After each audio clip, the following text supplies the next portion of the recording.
icyo nzi neza kandi ntashidikanya nuko Kristo ari we mugaba w'ingabo ziturinda, kandi izo ngabo ziturinda buri munsi ntizijya zihunikira, twebwe abizera ntacyo tuzaba.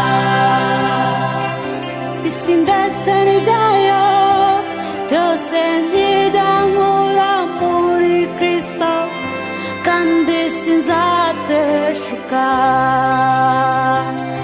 ngo nsubire inyuma, kandi nta n'umwana w'umuntu washira iherezo ku buzima bwanjye.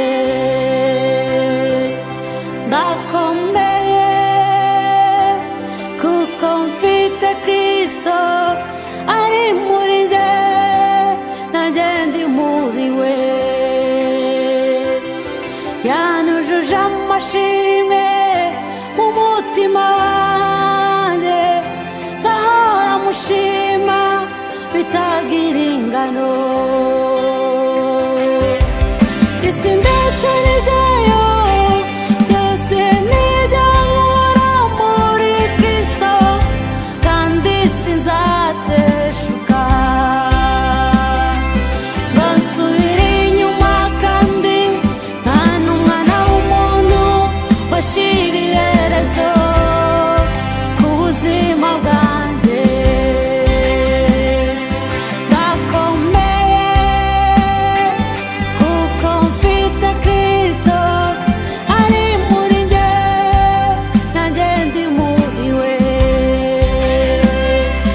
Yanujuje amashimwe mu mutima wanjye, nzahora mushima bitagira ingano.